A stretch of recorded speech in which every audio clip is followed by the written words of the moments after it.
quickly introduce ourselves. Perhaps you want to take it away first, Molly? Yeah, so I'm Molly. I'm a learning strategist at Saffron. Um, Absolutely fascinated by learning and learning cultures and how that can sort of boost business growth and boost performance. So that's sort of why we're here and what we're up to today. Okay, thanks, Molly. And yes, I'm Ian Hilder, performance consultant here at Saffron. Um, and for those of you who do not know Saffron, we've actually been around for 20 years or so, and really our day job is the creation of bespoke digital learning content and learning platform solutions. And we were, in fact, the first digital learning company to be accredited by the Learning and Performance Institute. And we're proud of the fact that we've actually held that accreditation now consecutively for, I think it's sort of about 13 or 14 years or so. So anyway, yeah, can I share the slides again? That's brilliant, Molly. So one thing I would say just before we sort of get started into the session properly is that do please feel free throughout the session to add any sort of comments, any questions into the chat box. Pulling up here now on my right.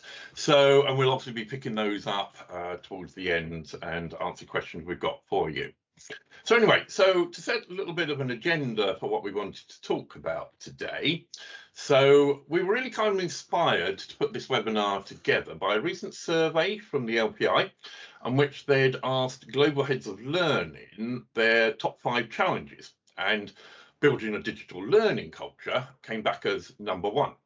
More specifically, the actual sort of main question that the heads of learning were asking was, how do I foster a digital literate culture of knowledge and shared learning that supports the mission and goals of an organisation? So essentially, how do I put together a digital learning culture?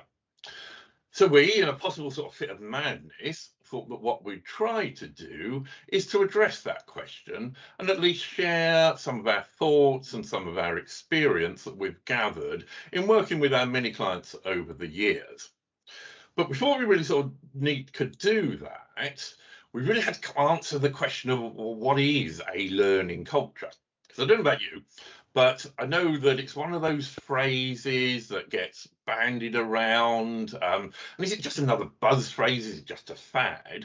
Or is there really something behind it? And is it really worth pursuing?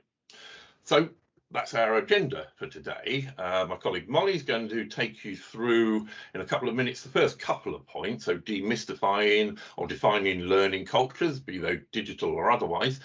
And is it really worth doing? Is there a return on investment, an ROI? And then I'll come back and join you again towards the end and at least attempt to give you some pointers, some tips, some tricks on what you can do, even starting tomorrow, to get things rolling, specifically around that digital model. Okay, so over to you, Molly. Brilliant. So I guess to start us off, and I think welcome to all of the people who've sort of jumped in the last couple of minutes. You haven't missed anything super pressing yet. So I think to start us off and get you guys thinking, I thought it might be nice just to ask, what does a learning culture mean to you?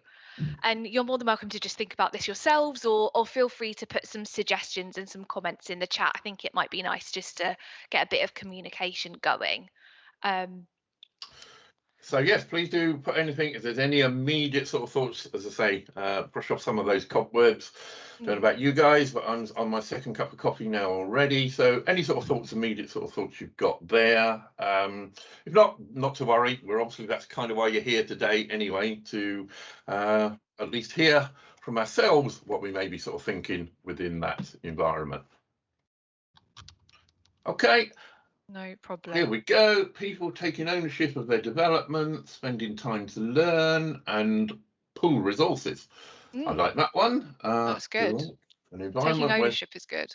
Absolutely. An environment where people stimulate themselves and others to learn continuously. Learn continuously. There's a good buzz phrase there. That's one buzz phrase. And a good phrase there. Willingness to learn and learning being in the focus of their working life. Nice. Having a growth mindset and wanting to learn.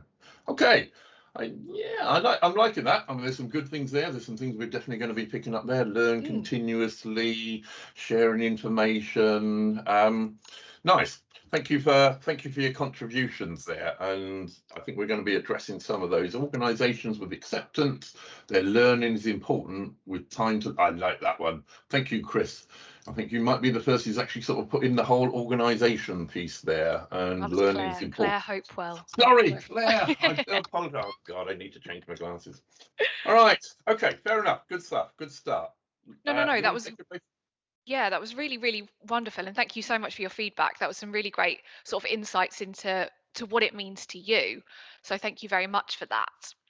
So now we've got you thinking about what a learning culture actually means. And as Ian established, we know implementing one is a challenge. But is it something that L&D departments are actively exploring? And as it turns out, and as discovered within a recent survey by the CIPD, around 98% of L&D practitioners do actually aspire to build that learning culture in their organisation, which is wonderful because as we've seen, there's lots of us out there who are asking that question: how do you get people to constantly learn? But on the flip side of that, unfortunately, only 36% of those L&D professionals believe they've actually achieved that learning culture. And so what is the problem there? Why is there such a deficit between those two numbers? And of those 36%, how many of those people have actually achieved the culture versus just believing they have? And so, to sort of start us off, and we're going to explore some examples, I'm going to present you with two separate case studies from some individual clients that we have spoken with over the last 6 months and see what the results of their digital-led initiatives were. So, in the first example, we've got client one. They had identified their need for digital learning. So, like many organisations at the start of last year, they needed to transition their learning offering online, and so they made a decision and they chose an LMS provider and a course content catalogue that was filled with over 20,000 courses. And so those courses were rolled out and employees were let loose. But what were the results? Well, spoiler, they weren't great. So for an organisation with over 850 full-time staff, a mere 56 courses were accessed. So of those 56 courses, that's around 0.28% of the 20,000 that were available. Those courses were only accessed by 40 people. So that is less than 5% of their total workforce. So by all accounts, it's not really that great of a return on investment. But what about client two? How did they fare? So as part of their identified need for learning, they rolled out not just one, but 3 different course content catalogues and databases. But in this case, it formed part of their transformation program and part of a change of mindset that they were going through. And in this case, the appetite really was there. They had a workforce of 7,000 people, but this time the uptake was around 76% in the first 18 months, which really was pretty impressive considering that this is a manufacturing client and most of their workforce actually operated on the plant floor. And so their learning was majoritively done via mobile. So what's the difference? Why were client one and client two's digital journeys so different? So it's pretty simple, really. And I think you've probably got an idea of what I'm going to say. But client one, they rolled out their learning without a plan. There was no direction and no guidance for their learners. All they did was tell their employees about it via one initial email and a bit of an update on the organisation's intranet. And that was it. There was nothing else. The employees were handed the keys to 20,000 courses without any direction, without any purpose, or even really an understanding of the need to learn. And so, unsurprisingly, the uptake was incredibly low. And so, by taking a sort of tokenistic approach to the learning, it just didn't work. They handed people the learning and assumed that they'd consume it, but they didn't. And so by implementing those courses, there was no boost of learning or boost of curiosity and no real return on investment. In fact, if anything, the employees were probably more overwhelmed than anything else. Because I think the Netflix experience, for want of a better phrase, does have its merit. But when you're sort of faced with a choice of 20,000 different options and no real idea of what or how is best, is it really a surprise that people just clicked away? And I think what's clear to see is that mere access to learning isn't enough to build that culture of learning. And so, why was client 2 that much more successful? Well, I can give you a little bit of context and a little bit more detail around that. So, this client was a very, very traditional family led organisation. They're steeped in history and they were really culturally focused and culturally rooted. But they're also an industry and technology thought leader in their sector. And so their identified business need was to align their workforce and their learning with their forward thinking business output. And so this spurned an entire organizational wide transformation and a shift in the mindset, which included a new competency model to target and outline their future development goals. And so to support this, they embarked upon a modern blended learning intervention. Because as I said earlier, that very technical and manufacturing based workforce means they needed that face to face element, but they heavily backed that with digital learning. And so the key difference between client 1 and client 2 was that alongside their learning was the clear communication. The learners understood why they needed to learn and they were inspired to do so. Autonomy and self-determined learning really was encouraged. It was the learner's responsibility to book time out of their day to learn, and they did. And so whilst their transformation wasn't complete, they had a defined culture and they were on their way to achieving it. So the workforce was inspired and curious to learn, and they understood the real value and the real purpose behind it. But it also doesn't stop there. Their work isn't done now. They're still continually exploring new options, constantly adapting and seeing how else that they can support their workforce to offer them that variety and explore how they want to learn. But what does that true learning culture mean, be it digital or otherwise? So, culture is something that's pretty tricky to define. It's not a tangible. And as we've said, and as we've displayed, it's not a singular piece of e-learning and it's not a suite of courses that you can just deploy on your LMS. A learning culture is something that's visceral. It really does energize an organization, and used in the right way, it can drive an entire workforce forward towards your combined goals. And so to achieve that successful learning culture really needs that transformation and redefining of the organization itself so that it can underpin every decision that your people make and how they act. But to put it simply, a learning culture is an environment where learning can continuously happen. And so Nigel Payne, a well-known sort of influencer in the sector, he breaks it down into some key building blocks that by addressing each of these can sort of put a bit of a roadmap in place to achieving that desired company and learning culture that can breed innovation, productivity, and get the best out of your people. And so those three things are continuous learning for all, rapid sharing of knowledge and insight, and the ability and infrastructure that allows the pooling of external information and allows people to reflect on it, react to it, and then turn that into action. But to build on that point and on those building blocks, the way that we see it at Saffron, a learning culture needs to be company wide. It needs to be facilitated from the very, very top of the organisation to the very bottom. And so it can value and promote that continual learning for every single employee. And therefore, it really is embedded in the fabric of the organisation.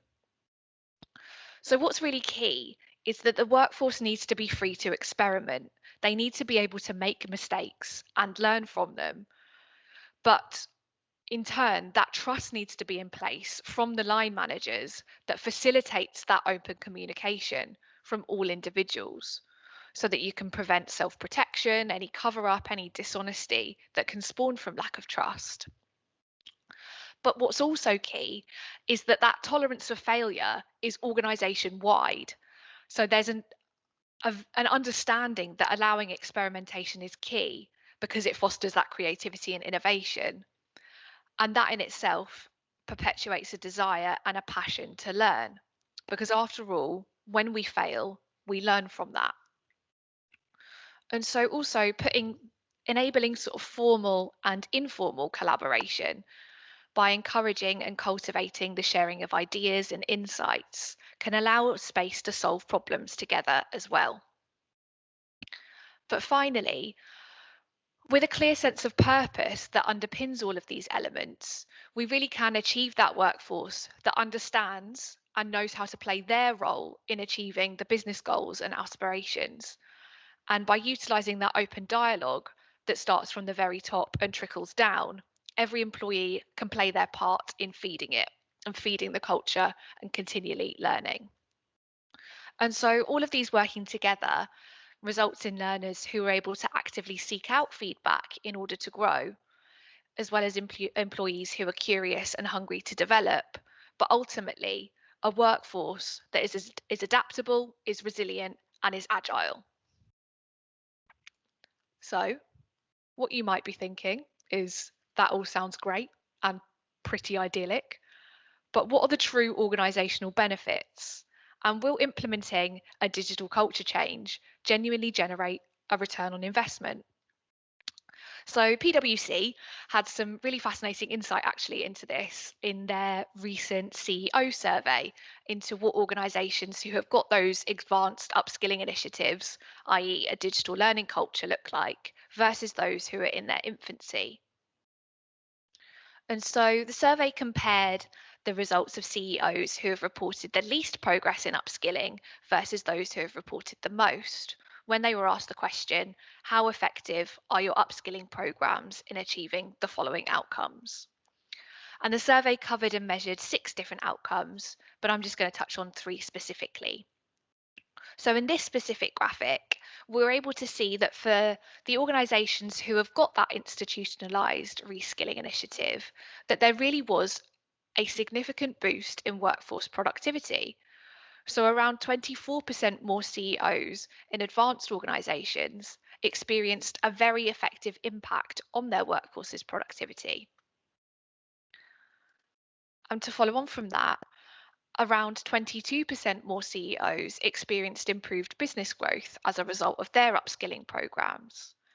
And so both of these areas are areas that have a direct impact on business revenue and profit outcomes, because more productive workforces drive profit and greater business growth drives revenue. So there is a clear link between embarking and investing in an organisational wide reskilling programme and using a learning culture to facilitate this and achieving that return on investment. And also, just another thing that was really important to note in terms of innovation and accelerated digital transformation, around 36% of CEOs noticed an increase in these areas.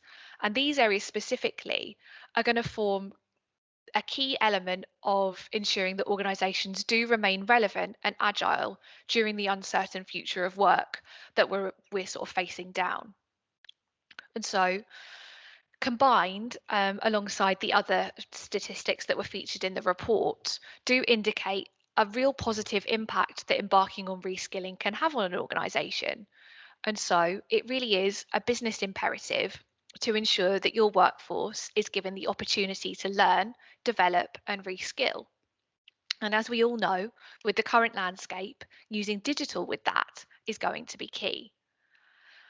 But how can that be done, and what does it look like? So I'm going to hand you to Ian. Definitely sounds like a time for me, isn't it then, Molly? Thank It you. is. Excellent.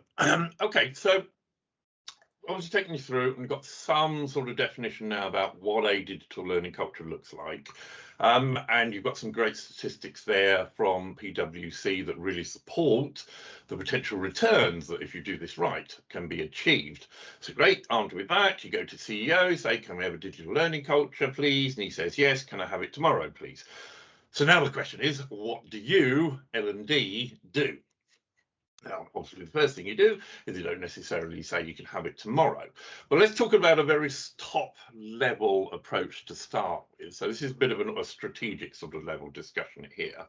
And first, at the organizational level, the job here, so if you want to, there we go. The job here is mostly to define and communicate the learning culture throughout an organization.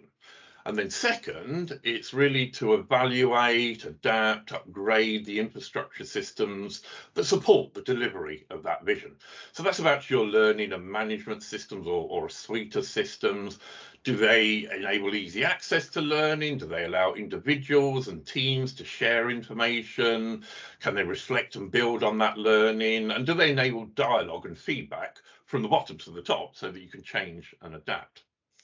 And at the second level, the team level, and I'd actually suggest this is possibly the most important level to you as L&D, because you really can't do this alone. So these are going to be the key drivers. These are going to be the people who are going to be critical in sustaining that learning culture. So this is maybe where some sort of concentration with providing training, support, to help them understand their role and to act as role models and mentors.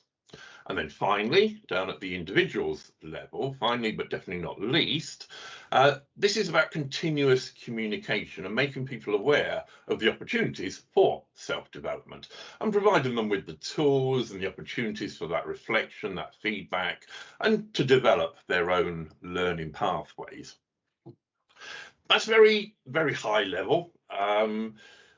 So what I wanted to do really in sort of the last few minutes now, before we move on to questions, and do keep posting any questions you've got there. So what I want to do in the last sort of few minutes is really just sort of share a few tips, a few techniques, a few approaches or lessons that we've learned in working with our clients. And maybe these are a couple of little things that you can actually start working on tomorrow or even today.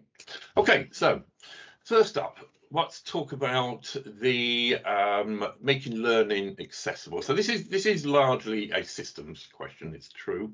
And in many respects, being digital aids the development of a learning culture, as obviously it's available 24/7. But to go further, you need to make sure that you're making the systems and the learning they contain available across all devices. You're really looking to remove as many barriers as possible. So we're talking about single sign-on here, also making good cataloging of the content, good curation, so people can actually find things quickly. And something you might also want to consider is point of need tools. Which are about embedding learning really into the flow of work. And interestingly, the LPI survey that I mentioned at the very beginning, the one that actually stated creating a digital learning culture as a top priority, what was their number 2 priority? Embedding learning into the flow of work. And there are tools available out there, such as Saffron, the tool that we ourselves provide, which are software which are overlays on top of other applications that can recognise what someone is actually doing at the precise moment and provide things like a step-by-step process guide to that particular activity, or indeed even pop-ups. These are the little green balloon buttons, which potentially you can see on the screen there. The little green blue buttons in this particular case, and they're drilling down to the individual field level, providing a quick sort of reminder of what sort of information might be needed to be input into that particular field. So this is really about using the system there to deliver learning at that point of need. Okay, moving on, and again, partly a systems sort of thing. But this is, as well as providing an availability of a range of materials and maybe sort of some tagging and some sort of saving, it's not just as simple as that, of just providing all that sort of content. We saw in what Molly described with client 1, don't think that's just job done. That's too overwhelming at that point. So if we are going to start making content available, let's think about how we're actually going to help people to develop and to find content. So here we're talking about assessments or guidance tools, and these could be things like sort of wizards to help people find content, or more sophisticated skills assessment tools or other diagnostic tools, of which one of the outcomes is suggested training or other resources that people might want to explore. And you've also now got AI-enabled chatbots available, which are going to be a similar sort of thing, providing guidance and suggesting additional resources to learners. And to round that all off, what you want is quite sophisticated capabilities to enable people to develop their own learning pathways, to be able to synthesize the information they're being given and to develop smart personal action plans. Couple of screenshots up on the screen there for you, and they're actually taken from a platform that we call Create Your Own Future. And that's actually a platform that we recently developed and deployed. And the very first version, Create Your Own Future, is aimed at helping people get into work and developing their careers. But the actual technologies underneath it really are covering the four elements I talked about there. So you've got a skills assessment tool, a diagnostic tool. The outcomes of that are then matched to training, so skills gap analysis, training that you might want to take. And it's got a personal development planning tool within it as well. And the whole thing is supported by an AI-enabled video-based chatbot, or more correctly, a video bot. So that's kind of putting some of those things into action there. Moving away, though, from systems per se, but more into some different sort of approaches, I wanted to touch on social learning. And this is more than just about using social media. Yes, social media is probably going to be one of the tools, but what social learning is really about is actually enabling individuals to learn from other individuals. So building upon each other's thoughts and reflections. And this is probably best shown by an illustration of a client that we worked with, a major global construction and facilities management organisation. They wanted to embed principles of sustainability amongst their staff. So yes, we created a digital learning course, a piece of e-learning, to introduce some of the concepts, get people familiar, but it didn't stop there. One of the objectives from the outset was to create a community for the sharing of creative sustainability ideas. So alongside the course, we set up a Yammer group where users were encouraged to post their results and reflections on the learning as part of a wider campaign. And the group was actively curated to build momentum and encourage the sharing of ideas. Champions were identified and encouraged to build and reflect on those other people's comments. And 87% of those who took the course posted their results on Yammer, along with comments and questions. And again, it didn't stop at that point. We then set up a Yam Jam, which apparently is a thing. And what it actually was that we set up an event, a global event for the workforce there, and it deliberately coincided with World Earth Day. And during a 17-hour period, 327 comments, questions, suggestions, and activities were posted by people within Yammer. And if you kind of think about it, what you've actually got there is sort of a first comment, which is a piece of learning or a reflection. And then you've got somebody complimenting on top of that, building upon that, further building out that whole learning, that whole social learning environment. So kind of proud and quite a good example of social learning activity. Okay, now I'm going to move on to team learning. In some respects, team learning or group learning, yes, you can sort of see it as a bit of a subset of the social learning, but it can and indeed should be more than that. Molly talked about one of the things that within a good learning environment, learning culture, was experimentation and a tolerance for failure. And because that enables engagement and creativity, and the team level can be a great idea for providing a safe environment for that to happen. So here we're talking about sort of group activities, setting people challenges for the group to solve. There's probably no right or wrong answer. It's actually the journey that you're working on here. And this is going to be one of those areas I mentioned earlier where you, L&D professional, are going to need to support and help the line manager, the team leader, whoever it is who's undertaking this activity, to make sure they're getting the right sort of balance there. By way of example, Michelin project that we worked on, they were looking to address issues concerning brand protection. Basically, all the salespeople, all they were really concerned with was selling as many tires as they possibly could at any price they could. And that was really undermining brand value, and that is a tangible asset for the company that is seen on the books. So yes, we put together and delivered a digital-first blended solution. So yeah, there was a piece of e-learning that went out there ahead of a sales conference. But then at the conference, time was set aside for group activities, which culminated in a quiz show style competition. So lots of fun for them. And actually, it did actually add £100 million to Michelin's bottom line through an upgrade in their brand value. And that was actually independently assessed and attributed to this intervention by the Brand Commission. Okay, so one other little area, one other little technique, one other approach that I wanted to touch on here is, in some respects, taking some of those sort of things that we've talked about with team learning and actually delivering those in a digital environment. So not dissimilar, what we're trying to do here, but for an individual, is to set people sort of challenges, enable them to experiment, enable them to fail, but within a digital sort of environment. And here's an example of, again, a digital-first blended learning solution. And we developed this for PwC, and it was related to project management.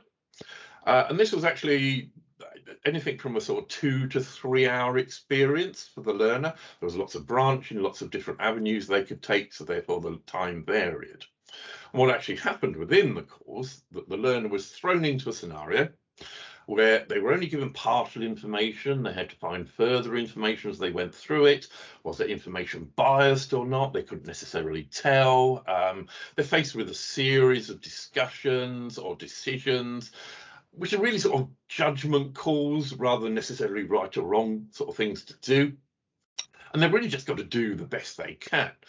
It's kind of like life, really, and it was deliberately sort of set up then.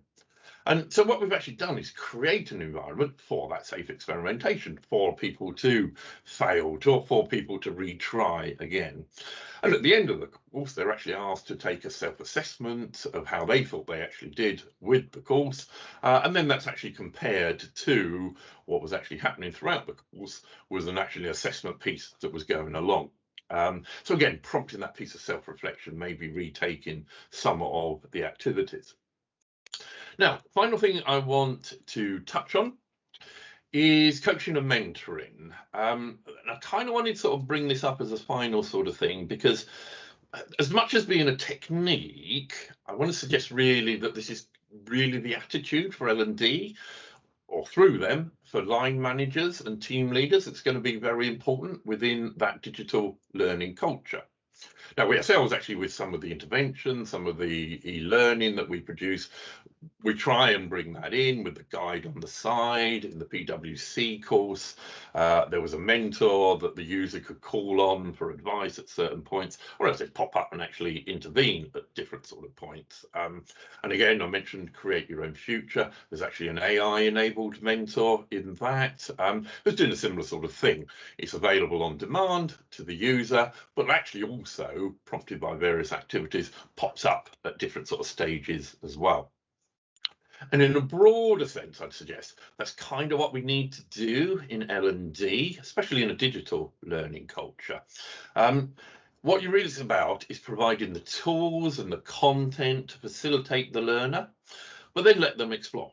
But then you need to be there, or more directly, you need to support line managers to be there as mentors and guides. So we're leaving the individual to find their own learning path, but we're then providing encouragement and guidance along the way. Okay, conscious a little bit of time. We're getting towards the end, but maybe Molly, if you just want to give a quick wrap up, do keep feeding in any questions and we'll come to those in a second or two. Indeed. So, yeah, just a brief wrap up. So, we've explored what a learning culture is and whether it can actually deliver that return on investment, as well as Ian just now giving you some practical ways of building that digitally literate culture of continuous learning.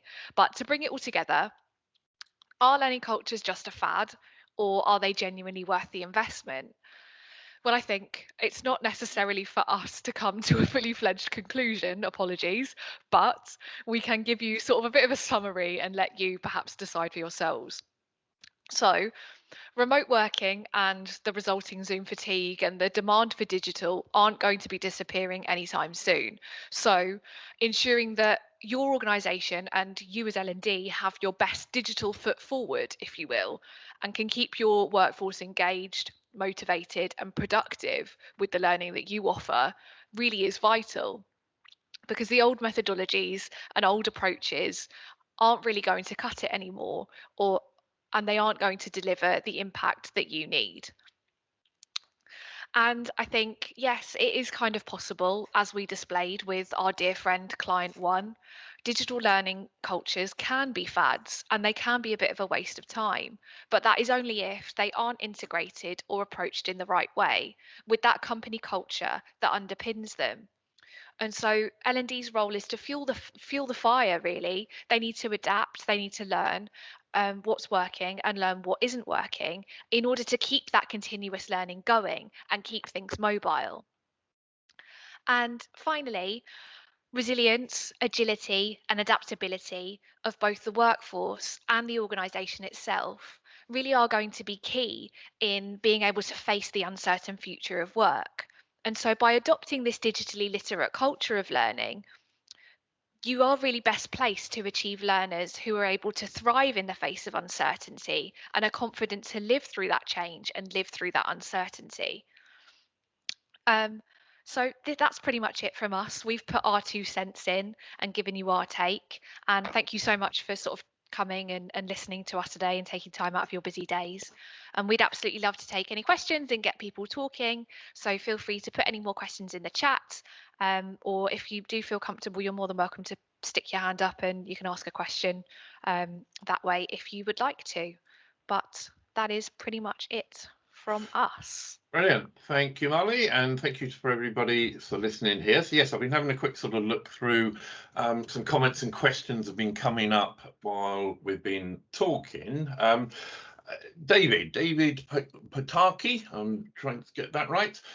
Thank you for your question there. I don't know, I was just wondering actually whether you wanted to come up and elaborate. I always hear that excuse, they don't have time to deal with anything except our customers' issues. I don't know if you're out there, David, but whether there's anything you wanted to come on and embellish a little bit on that. Or have we lost you, David? But yeah, okay.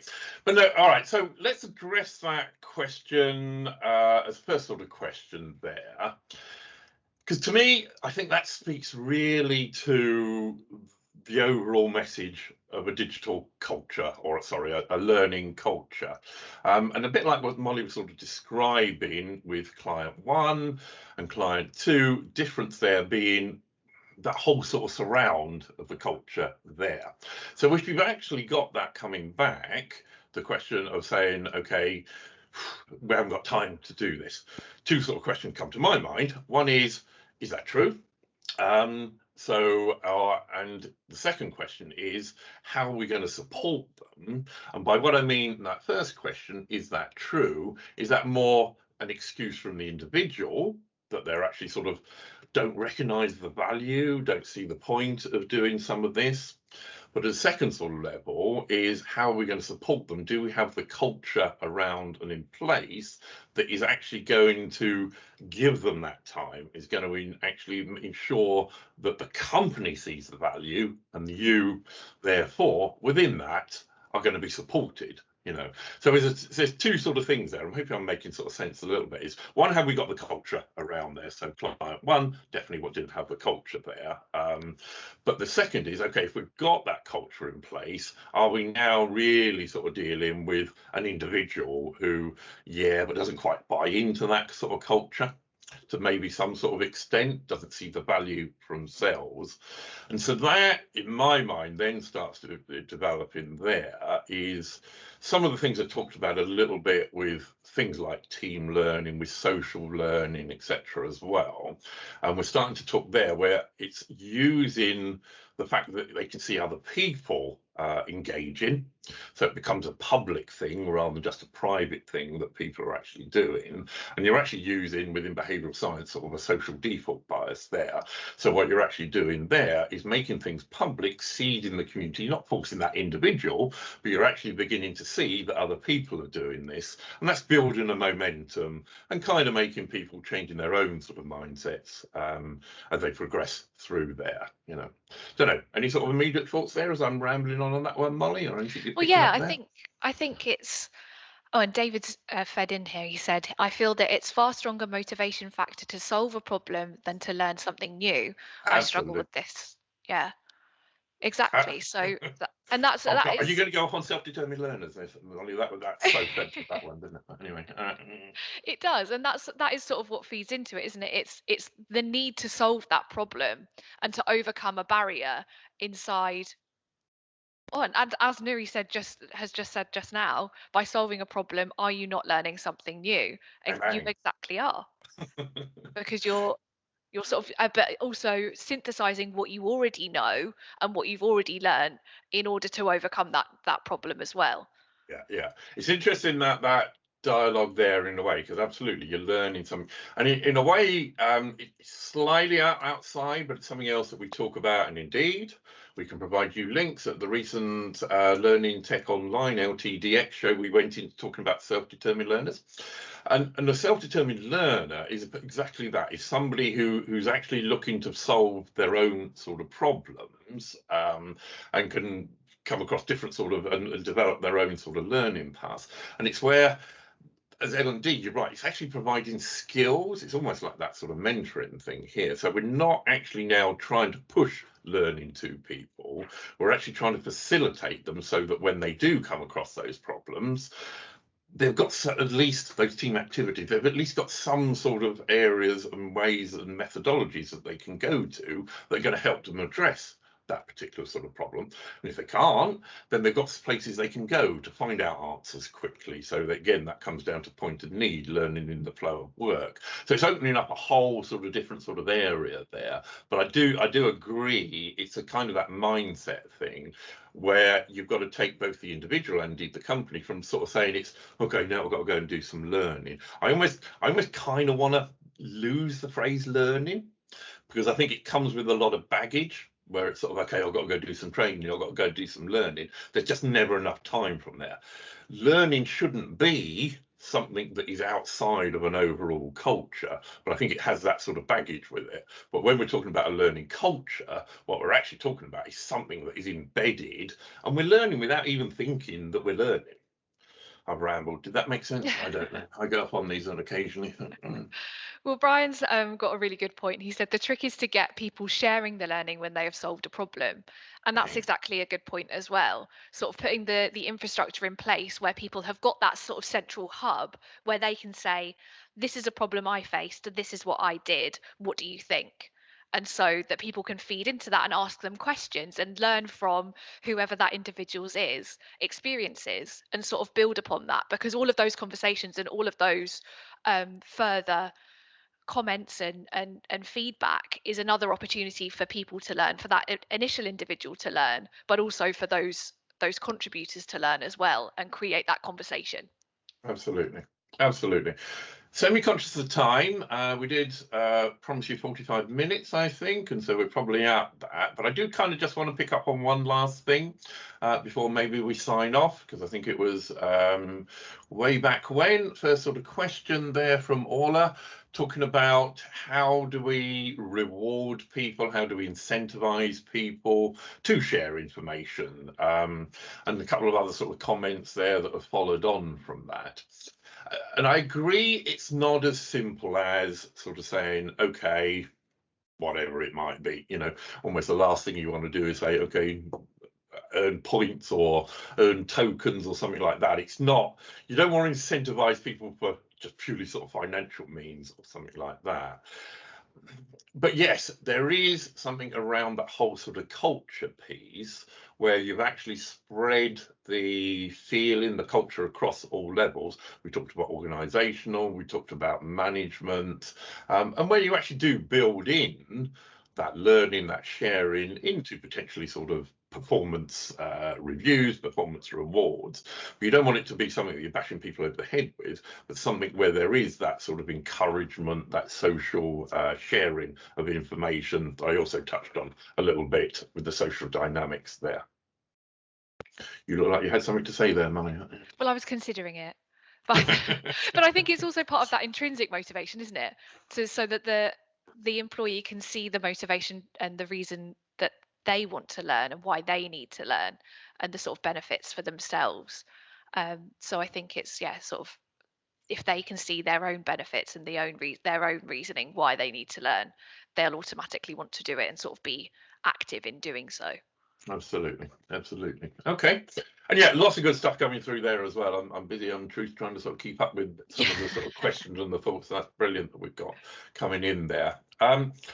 That said, though, as I say, I did think we said 45 minutes, so we will be coming back, absorb any sort of questions that we haven't directly answered for you here today in the chat, so be able to come back to you those more fully. Really just sort of want to thank you for your time. We'll be following up. You'll get the link to this webcast, and indeed, I think we referenced a couple of external pieces, so we can provide you details on those as well. Do keep in touch. Do feel free to check out, as I say, I mentioned a couple of other sort of webinars that we've done recently at Learning Technology. We've also got others coming along. But otherwise, I'm going to kind of leave you here and wrap it up for the day. So with a final thank you all, and thank you for your participation, and look forward to talking with you all again soon. Yeah, thank you very much, everybody. Thank you so much for your time. Thank you all. Take care. Thank Bye-bye. you. Bye. Bye.